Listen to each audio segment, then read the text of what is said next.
الله مخلصا له الدين. Bismillahirrahmanirrahim. Assalamualaikum warahmatullahi wabarakatuh. Alhamdulillah, salatu wassalamu daiman mutalasimain ala Rasulillah Muhammadin bin Abdillah wa ala alihi wa sahbihi wa man tabi'ahu ila yaumil qiyamah, amma ba'd. Hadirin jemaah rahimakumullah, kita melanjutkan kajian berkenaan dengan bab ibadah haji.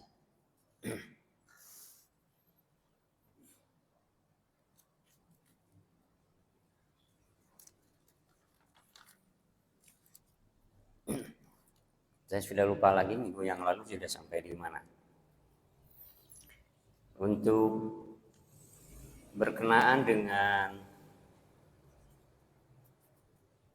bolehkah biaya untuk ibadah haji itu dengan cara berhutang? Sudah belum? Belum. Oke. Pertanyaannya, boleh tidak biaya untuk ibadah haji itu diperoleh melalui hutang? Ya.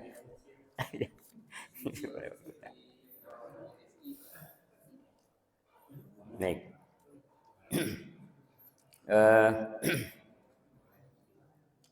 Ada sebuah hadis yang diterima dari Abdullah bin Abi Aufa yang mengatakan, Sa'altu Rasulullah sallallahu alaihi wasallam 'anil rajuli lam yahij aw yastafridu lil haji. Qala la. Hadis riwayat Baihaqi. Abdullah bin Abi Aufa ini bertanya pada Rasulullah sallallahu alaihi wasallam mengenai orang yang belum menunaikan ibadah haji. Lalu pertanyaannya, apakah ia boleh berhutang buat berhaji? Lalu jawab Rasul, tidak.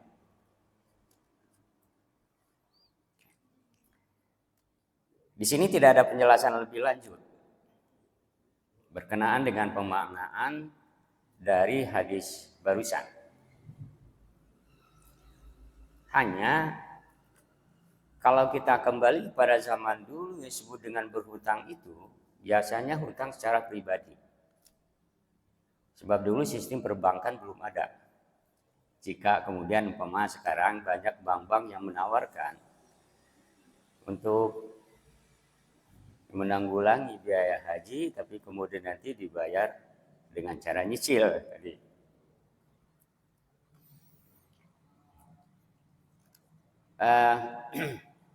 Memang sebagian ulama sebetulnya membolehkan untuk meminjam uang dari bank itu untuk biaya haji, tapi dengan cara nanti dibayar dicicil. Hanya saya ingin menambahkan, kebolehan itu bila kita sudah punya hitung-hitungan bahwa kita mampu untuk membayarnya. Sebut saja pegawai yang sudah memiliki gaji yang tetap dan dia sudah tahu berapa gajinya, beberapa cicilannya, dia yang sudah bisa menghitung. Dan tentu saja ketika nanti dia menutup hutangnya, nanti tidak menjadi masalah bagi kewajiban dia untuk menafkahi keluarganya.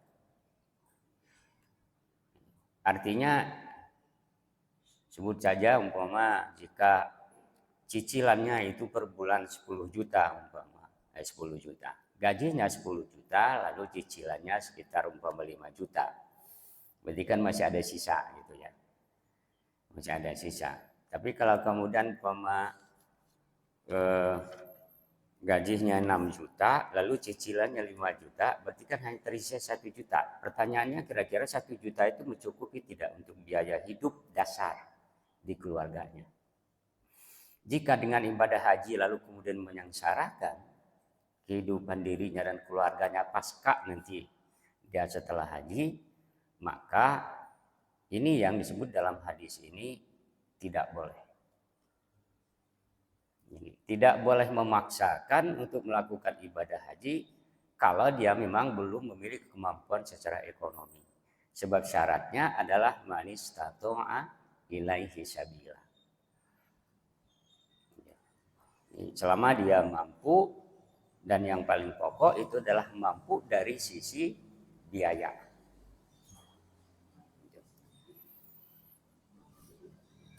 Itu berkenaan dengan biaya haji dengan cara berhutang. Sebab dasarnya adalah bahwa pelaksanaan dari syariat Islam itu tidak bermaksud untuk memberatkan hamba. Tidak bermaksud untuk memberatkan manusia. Sebab dari definisi Islam itu seringkali disebutkan di ujungnya adalah lisa'adatihim. Adalah untuk kebahagiaan, bukan untuk menyengsarakan. Itu prinsip dasar dari ajaran Islam itu. Jika umpama ketika dia menunaikan ibadah itu malah membuat dia menjadi sengsara, maka ada keringanan di situ. Ada disebut dengan istilah rukhsah di situ. Jangankan ibadah haji seperti biasa, ibadah-ibadah yang lain sebut saja umpama puasa. Ketika berpuasa itu kemudian membuat susah diri kita, umpama memberatkan, gitu. Berat itu umpama memungkinkan kita menjadi sakit atau kemudian mengancam jiwa kita, maka boleh dibatalkan, hanya nanti diganti pada hari yang lain. Sebab sekali lagi prinsip dasarnya adalah tidak bermaksud untuk memberatkan dalam kondisi di mana dia tidak memungkinkan untuk melakukan itu pada saat itu, maka dia boleh menunda pada hari yang lain dan boleh membatalkan pada hari yang berat itu. Lalu yang berikutnya adalah boleh tidak biaya haji itu dari uang korupsi. Artinya dari harta haram. Korupsi, dapat maling, umpama atau kemudian bisnis yang tidak halal. Jadi bandar judi online, gitu.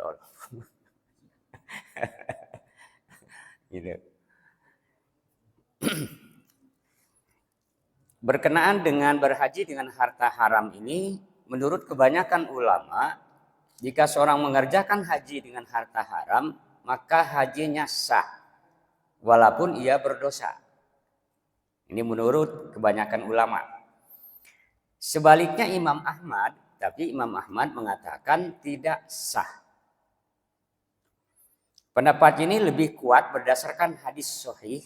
Jadi pendapat Imam Ahmad ini lebih kuat ketimbang sebagian ulama yang menyatakan sah tadi itu.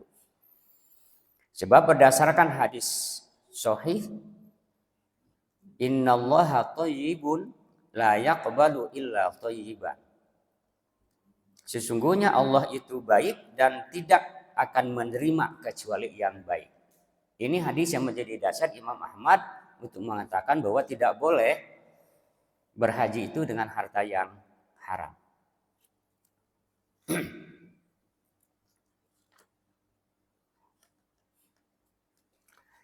Yang kedua, itu hadis dari Abu Hurairah.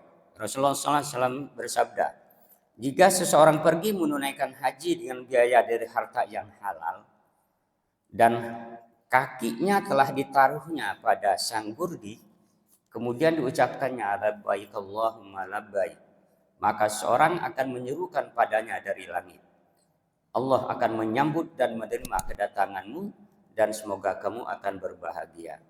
Perbekalanmu halal, kendaraanmu juga halal, maka hajimu mabrur dan tidak dicampuri dosa.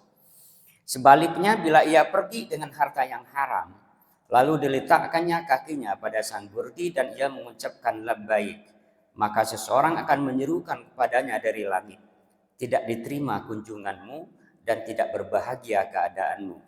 Perbekalanmu haram, perbelanjaanmu dari harta yang haram, maka hajimu mengakibatkan dosa jauh dari pahala.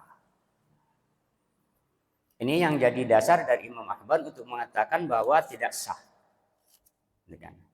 Tidak sah melaksanakan ibadah haji dari harta yang haram. Saya juga punya kecenderungan yang sama dengan Imam Ahmad untuk mengatakan bahwa tidak sah menunaikan ibadah haji itu dari biaya harta yang haram. Ada kaidah fikih yang kita kenal dulu itu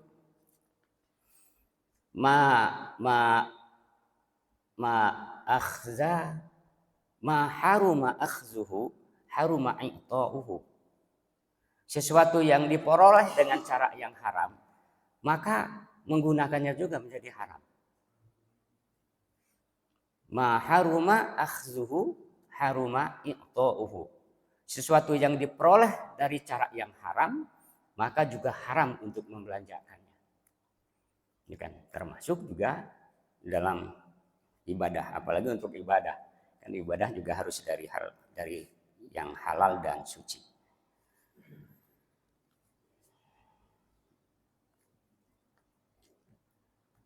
Jadi harus diseleksi ya, kira-kira harta yang mau dipakai haji nanti itu. Kira-kira mana yang murni ini halal gitu. Mana yang kira-kira bermasalah.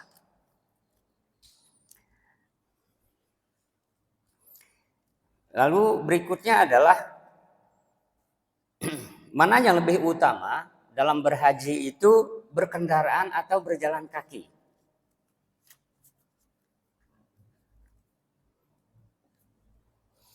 Berkata Hafiz dalam Al-Fat, berkata Ibnul Munzir, terdapat perbedaan mengenai soal berkendaraan atau berjalan kaki bagi jemaah haji.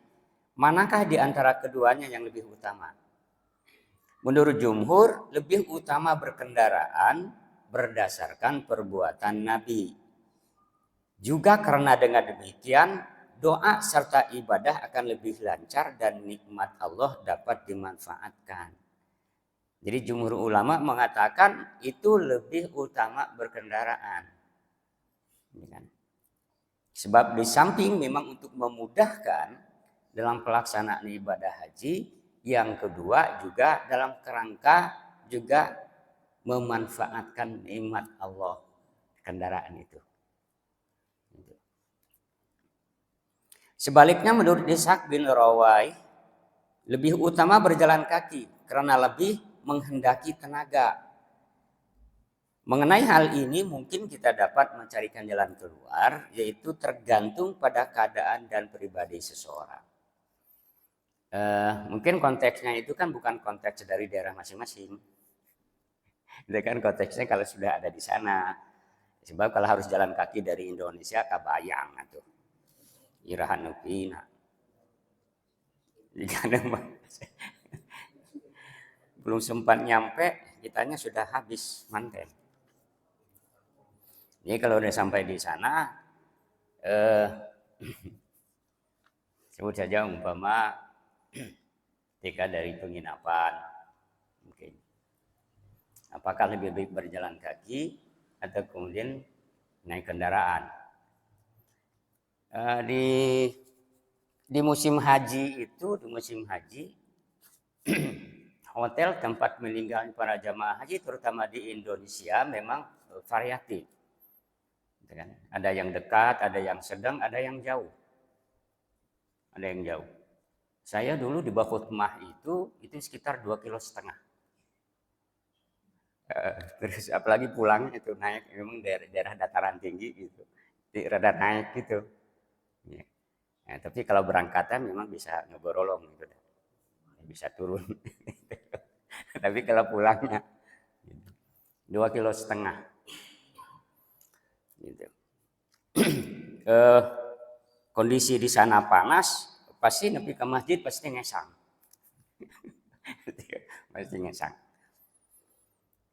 Nah, bagi yang memang tidak sanggup berjalan kaki atau kalau kemudian dengan berjalan kaki itu membuat dia terganggu nanti keusuhan ibadahnya karena capek, mungkin ya mengikuti jumhur ulama itu kan berarti kondisinya memungkinkan dan lebih baik dia menggunakan kendaraan ketimbang hanya berjalan kaki.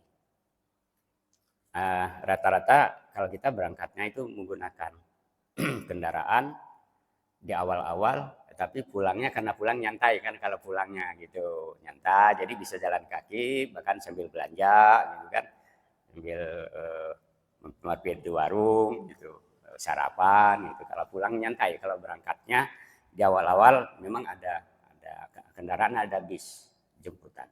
Tapi sudah mendekati haji, 1 minggu mendekati haji, itu kendaraan nggak boleh lagi masuk di area Masjidil Haram, itu kisaran 1 kilo. 1 kilo. Jadi anggar kalaupun juga menggunakan kendaraan kisaran 1 kilo sebelum Masjidil Haram, itu nggak boleh pakai kendaraan, harus jalan kaki sebab manusia padat. Gitu.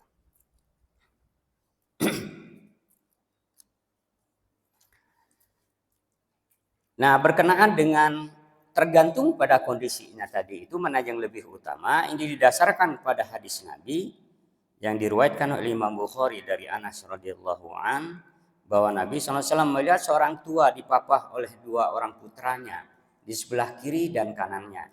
Maka tanya Nabi, kenapa orang ini? Lalu jawab mereka, ia telah bernazar akan berjalan kaki. Maka sabda Nabi SAW, Maha suci Allah Ta'ala dan tak perlu bagi dirinya akan menyiksa orang ini, lalu disuruhnya orang itu agar berkendaraan. Ini kasusnya adalah memang dia bernazar ingin jalan kaki, tapi kondisinya lemah, tidak memungkinkan, dan itu merepotkan anaknya harus dipapah, gitu, oleh 2 anaknya kiri kanan itu. Begitu ketemu Rasul, ditanya oleh Rasul, katanya dia bernazar untuk haji itu berjalan kaki, tapi merepotkan buat dia dan merepotkan orang lain. Lalu kata Rasul, ya ini menyiksa dirinya, karenanya lebih baik menggunakan kendaraan dan disuruh untuk mengenakan kendaraan. Jadi tergantung kondisi. Sekali lagi tergantung kondisi. Ya kalau jauh mungkin ya baiknya berkendaraan. Tapi kalau jarak 1 kilo gitu kan, 1,5 kilo gitu, tidak terlalu capek, menyusahkan. Kalau berjalan kaki memang lebih baik berjalan kaki. Lalu pertanyaan berikutnya adalah, boleh tidak ketika melaksanakan ibadah haji itu sambil berdagang? Boleh sambil berdagang? Oke.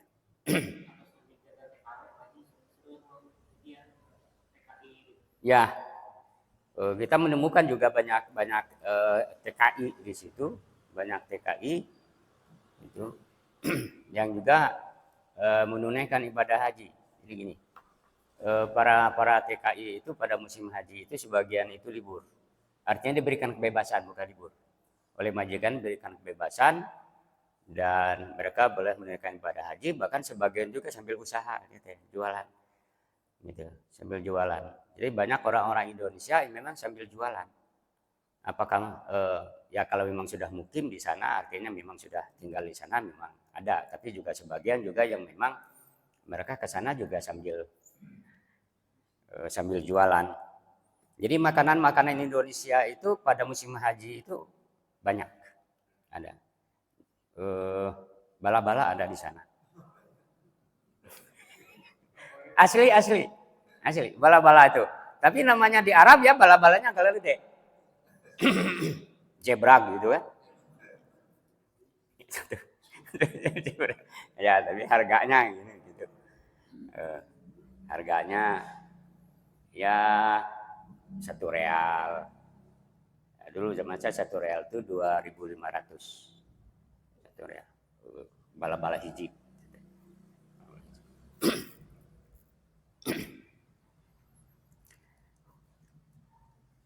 Para ulama mengatakan tidak ada salahnya bagi orang yang berhaji buat berniaga, menyewakan barang dan menerima upah sewaktu yang menunaikan ibadah haji dan umroh. Jadi boleh, selama memang tidak mengganggu pelaksanaan ibadah hajinya. Berkata Ibnu Abbas, mula pertama dilaksanakannya haji, yakni dalam Islam, orang-orang berjual beli di Madinah, di Arafah, di Zulmajaz, dan tempat-tempat upacara haji lainnya. Tetapi akhirnya mereka takut melakukan jual beli sementara ihram. Jadi kalau kemudian pada saat ihram itu nggak boleh. Bukan boleh ya, tidak boleh. Ini katanya merasa takut kalau sedang ihram. Tapi kalau sudah selesai, sudah tahallul itu berarti diperbolehkan untuk sambil berniaga. Rada payu itu kalau mau berniaga di sana rokok mahal.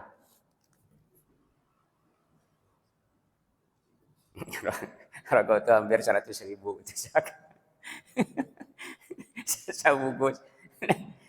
sebungkus.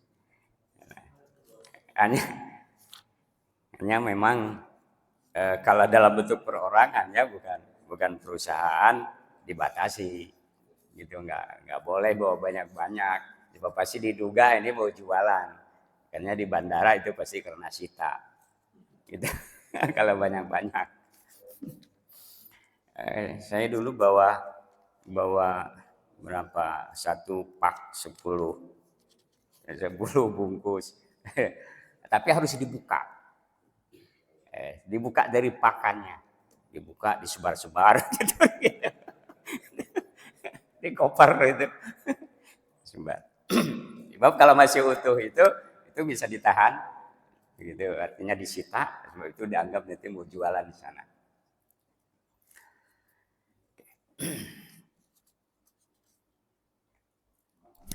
Nah, para ulama ini mendasarkan pendapatnya itu pada firman Allah Ta'ala,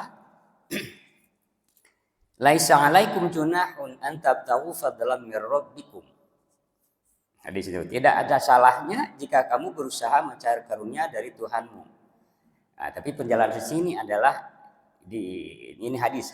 Kemudian mengutip ayat Al-Qur'an, yang dimaksud adalah fi mawasimil hajj, yakni di musim haji. Jadi boleh saja mencari karunia Allah, di antara adalah melalui berdagang atau jual beli pada musim haji itu diperbolehkan. Nah, hadisnya hadis sahih ini, rawahul Bukhari wa Muslim wa Nasa'i. Hadisnya itu. Nah, tapi tentu saja saya tanya tadi, jangan kejongjonan dagang, jualan, sementara ibadahnya terbengkalai gitu. Jadi acan tawaf wajib gitu, banyak kata berdagang. Juga diterima dari Ibnu Abbas mengenai firman Allah Ta'ala yang artinya tak ada salah jika kamu mencari karunia dari Tuhanmu. Katanya, kanu layat tajiru nabi mina fa umiru ayat tajiru iza afadu min arafat. Rawahu Abu Dawud. Mereka tidak berdagang lagi di Mina, maka mereka pun disuruh supaya melakukannya lagi setelah ifadah dari Arafah. Kalau di Mina katanya ini mereka sudah tidak lagi berdagang, tidak berdagang sebab masa ihram di Mina itu, masa ihram. Selama 3 hari sebelum tawaf wajib, tawaf ifadah itu sebelum tahallul itu masih dalam kondisi ihram. Ini para sahabat itu menahan diri untuk tidak berjual beli sampai mereka setelah selesai ifadah dari Arafah.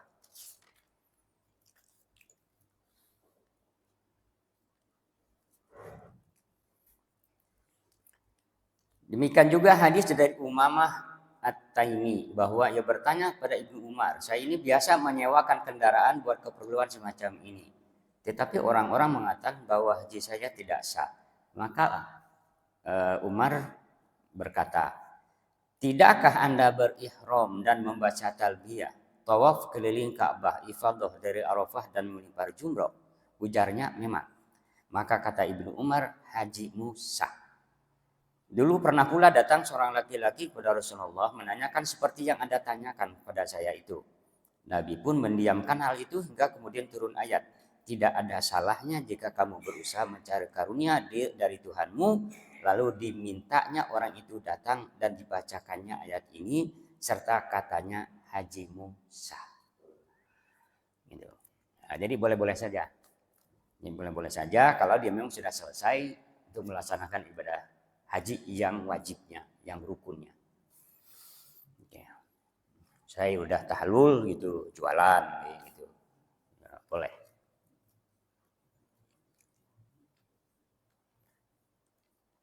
Dan menurut Hafiz Munziri Abu Umamah itu tidak diketahui siapa namanya yang sebenarnya, yang hadis yang tadi itu, si pelaku yang bertanya.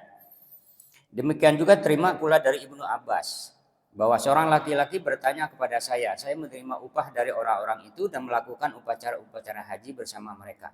Apakah saya akan beroleh pahala? Ujar Ibnu Abbas, ya.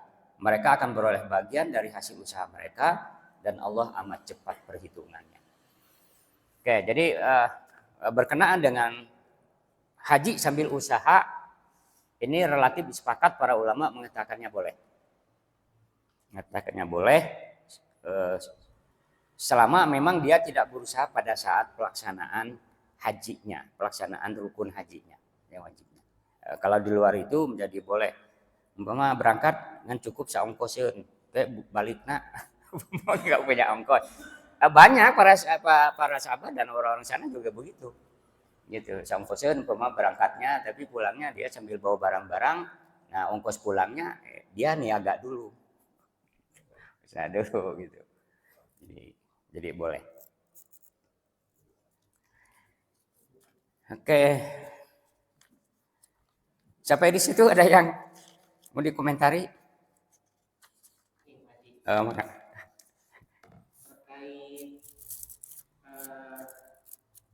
haji atau umroh yang menggunakan dana talangan, selama ini sekarang perbankan, Ya. baik bank konvensional maupun bank Saya menawarkan. kantor-kantor itu banyak yang menawarkan terkait dana talangan haji atau dana umroh. Setelah dihitung-hitung, katakanlah umroh yang biasa, ada yang plus, ada yang biasa 25 juta, yang plus itu sampai 35 juta. Cicilan selama kurang lebih 2 tahun itu yang 25 juta Sampai 30-an. jadi 35 juta. Ya, kalau berbicara perbankan dan bicara bunga bank itu ya berbagai perspektif. Ya. Seperti halnya kita tidak bisa terlepas dari perbankan, baik perbankan syariah yang bersifatnya mudharabah ataupun bank konvensional. Ya, satu sisi membantu, tapi di sisi lain juga Memberatkan.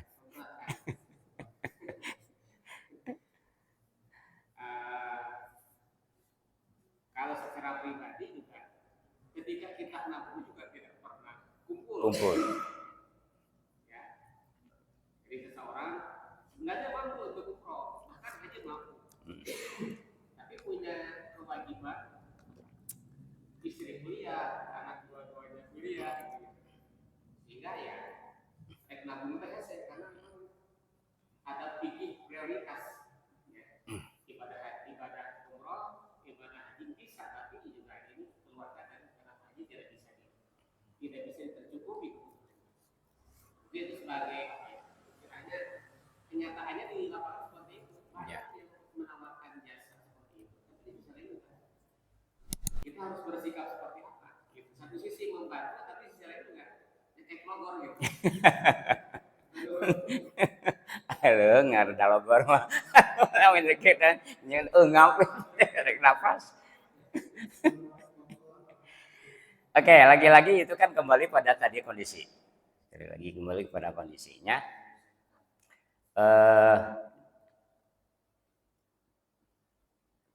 Boleh sekali lagi sebagian ulama tadi boleh kan menyebutkan boleh berhutang selama memang dia punya hitung-hitungan, dia bisa mengembalikan itu dengan tentu saja memang tidak meninggalkan dari kewajiban yang lain sebagai dasar umpama di rumah tangga.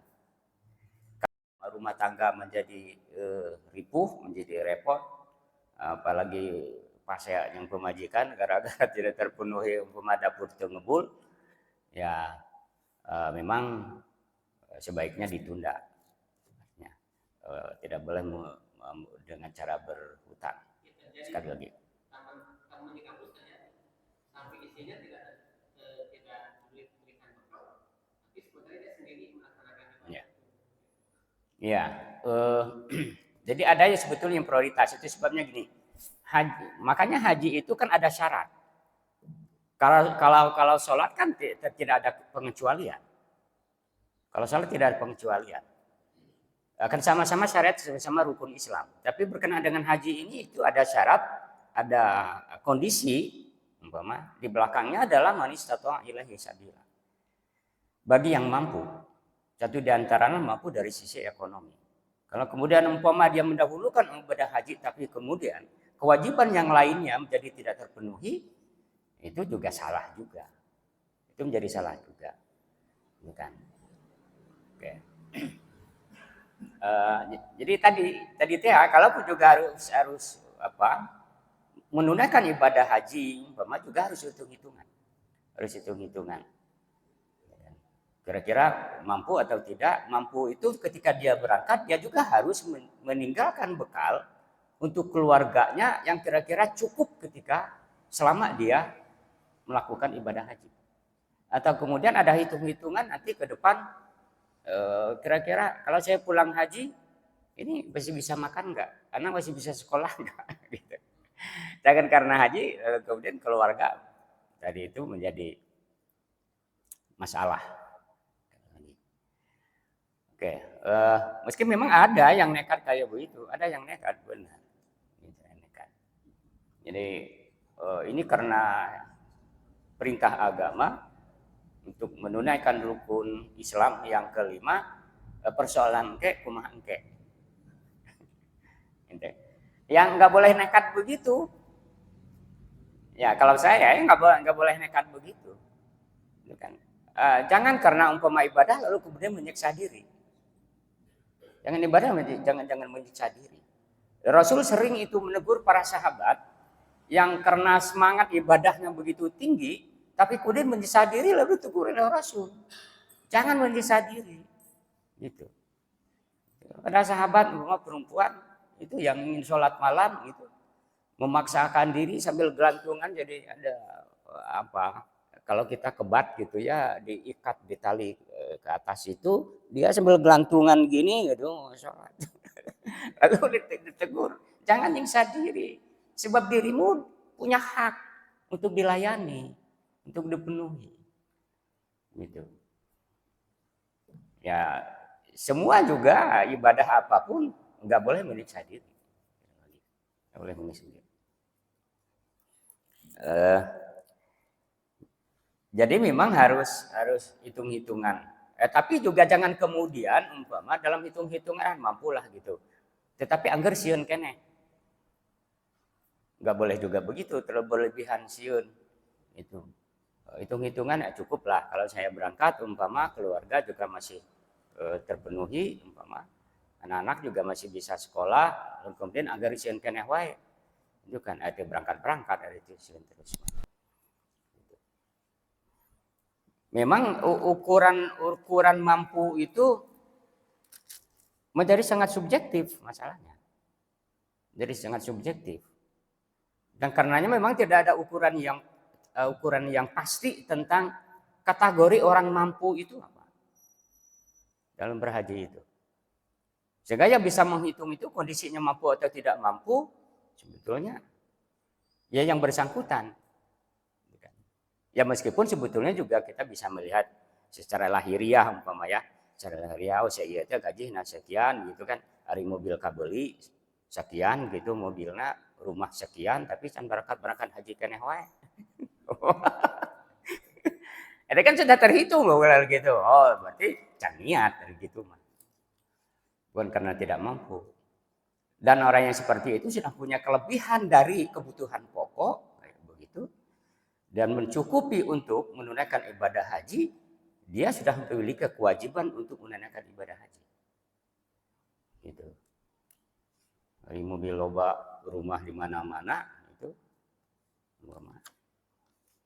Tapi Daftar wae gitu.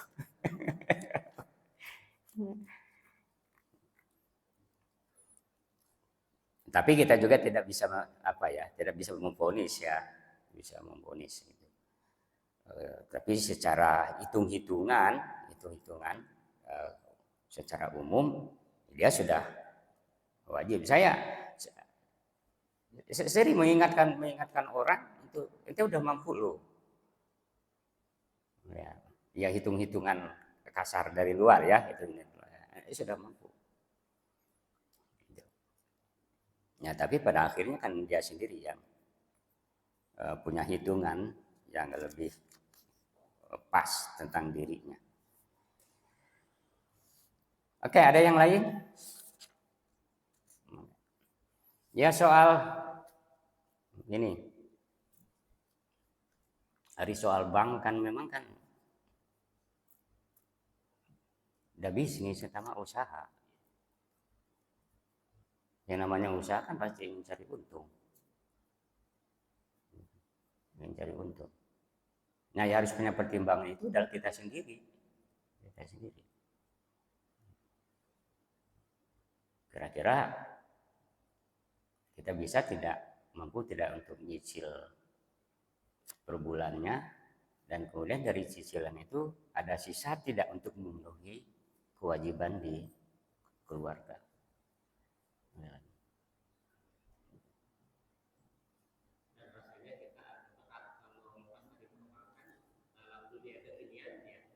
Ya, memang itu sebabnya memang kan belum ada fatwa secara tegas dari para ulama yang tidak bolehkan gitu. Bahkan juga yang menjadi yang menjadi makelarnya itu kan para ustadz, oke sebenarnya kerjasama dengan bank untuk memberikan pinjaman pada jamaah gitu, sebagai dana talangan. Nah, artinya mungkin dia sudah tahu bahwa secara hukum umum boleh. Ya.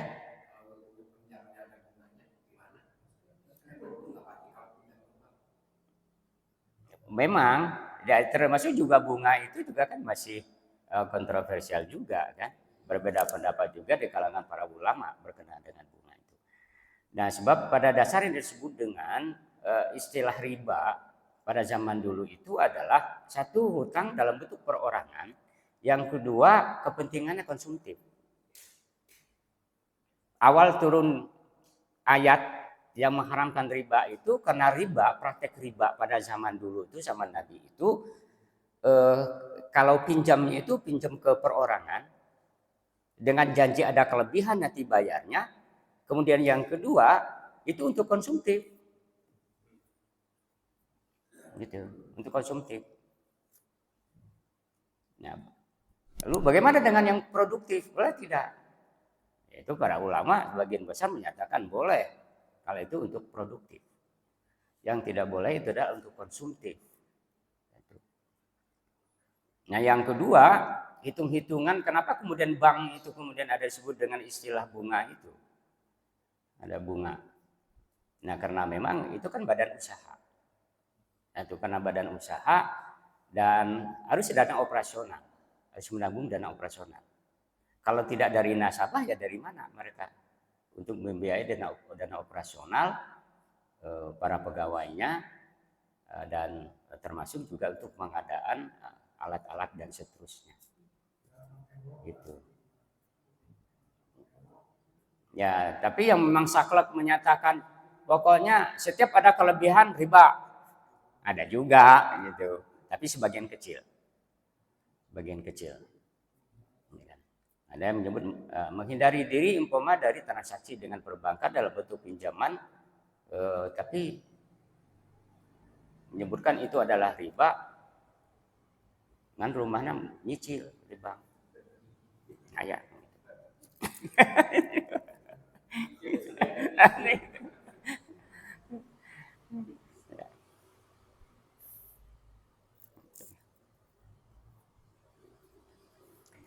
Oke, sebab berikutnya adalah berkenaan dengan kaifiat, dengan tata cara berkenaan dengan mikot, gitu kan.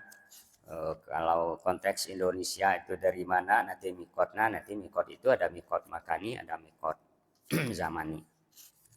Jadi, ada mikot dari sisi tempat, ada mikot dari sisi waktu.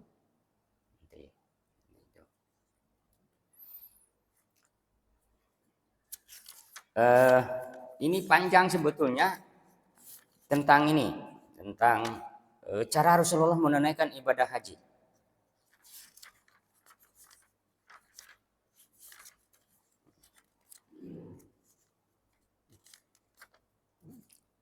Ya, pendapat-pendapat para ulama yang telah kita sampaikan sebetulnya juga berdasarkan kepada praktek yang dilakukan oleh Rasul.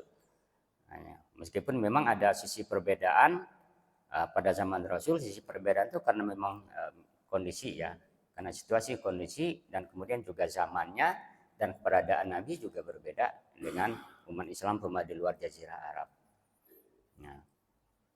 Nah, oleh karenanya memang nanti ada ketentuan-ketentuan kapan, di mana dan kapan harus mikot untuk konteks orang Indonesia, itu di mana dan kapan di mikotnya. Itu. Ya kalau Nabi memang dari Madinah ya, dari Madinah, dan Nabi melakukan ibadah haji itu seperti yang pernah kita sampaikan kemarin itu pada tahun ke-10 Hijriah. Berarti cuma apa ya, sekali. Jadi Rasul melakukan ibadah haji itu hanya sekali. Hanya sekali. Kan? Sebab haji yang pertamanya tuh nggak sampai menunaikan ibadah haji secara sempurna karena memang dicegat oleh orang-orang Mekah, tapi memang sudah masuk di area Mekah. Nah, yang kemarin kita sampaikan kata Rasul, sebab kita tidak bisa masuk, maka yang bawa hadiah silakan dipotong di sini gitu, dan nanti tahun berikut baru kemudian boleh masuk Makkah. Baik, hadirin rahimakumullah, itu yang bisa kita sampaikan. Lagi-lagi ya mudah-mudahan kita semua yang belum terpanggil, saya juga ingin berangkat lagi, ingin niatnya mau lagi gitu ya, menaya milik jadi. Dan bapak-bapak semua yang belum, mudah-mudahan diberikan kemurahan rezeki untuk bisa menunaikan ibadah haji. Allahumma shalli ala sayyidina Muhammad wa barik amin ya Allah ya rabbal alamin. Alhamdulillahirabbil alamin hamdan yuwafi ni'amahu yukafi mazidah. Ya Rabbana lakal hamdu wa lakal syukru kama yanbaghi li jalali wajhika wa 'azimi sultanik. Allahumma anfa'na bima 'allamtana wa 'allimna ma yanfa'una wa zidna 'ilma.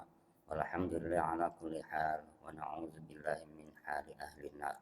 Rabbana la tuzigh qulubana ba'da idh hadaytana wa hab lana min ladunka rahmah innaka antal wahhab. Rabbana atina fid dunya hasanah wa fil akhirati hasanah wa qina adzabannar. Subhana rabbika rabbil izzati amma yasifun wa salamun alal mursalin walhamdulillahi rabbil alamin. Assalamualaikum warahmatullahi wabarakatuh.